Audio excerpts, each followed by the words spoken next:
Morning, everyone. All right, so yesterday we read a book all about rainforest, and I told you we were going to start talking about habitats. This morning I sent a YouTube video. It's not my YouTube video, but a YouTube video all about habitats that you can watch at any time to kind of just give you some information. We talked about some of it yesterday.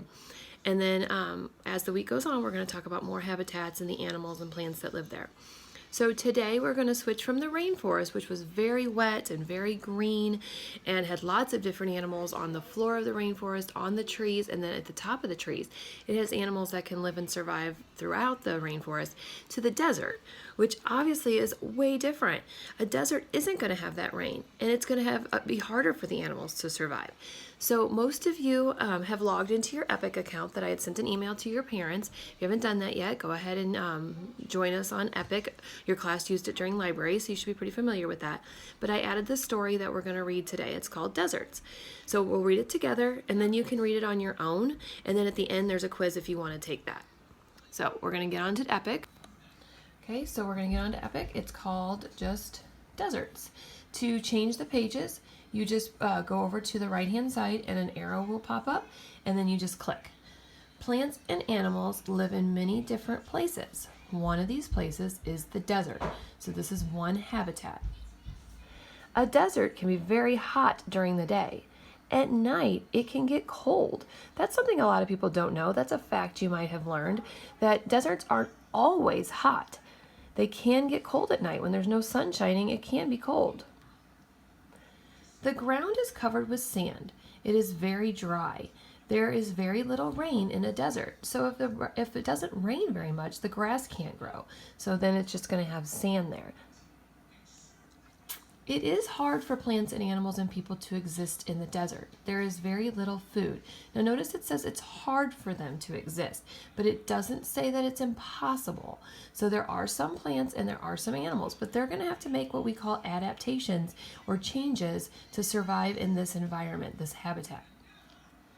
Some plants do live in the desert. When it rains, many desert flowers grow and blossom. So the cactus here that we see on this page and we see on this page has to make another adaptation. It's going to have to store that water when it does rain. One kind of desert plant is the cactus. Its leaves are very thick. Sharp spines like needles grow on the plant. Why do you think the cactus would need to have those spines? How would that help protect them? Some animals have learned how to live in the desert. They include snakes that slither across the sand. Many different lizards live in the desert. Bobcats, birds, turtles, rabbits, mice, spiders, and scorpions live there too. Now, a bobcat is part of the large cat family, but yesterday in the rainforest book we had a jaguar. Do you think if we took a jaguar from the rainforest we could put it into the desert? Or what about the other way? If we took the bobcat from the desert and put it in the rainforest, would that work? Probably not. Animals choose to live in the habitat that they can survive in. Large animals sometimes live in the desert. Camels can go for many days without food and water. The desert is beautiful and interesting. It has unusual plants and animals that live nowhere else. It is a special place. That's important. The animals that live in the desert, they won't survive other places. The desert has just what they need to be the right habitat. Okay, so when you click done, this comes to the end. There's that index that we talked about yesterday. The cool thing about this being an epic book is that if I wanted to go to the page about snakes, I could click on that, and then it would give me the definition of it and also tell me what page it's on. Okay. So then I'm going to click almost done to turn the page one more time. Now I can finish the book. Okay, finishing the book will store it in your library on your Epic account, and it will show me that you finished it, and then you can take the quiz. I'm not going to do that now because I'd like you to do that on your own. There are some other books over here for you to read. Okay, these are just some animal books. You might find another habitat book. Okay, but we'll be sharing some more books as we go throughout the week.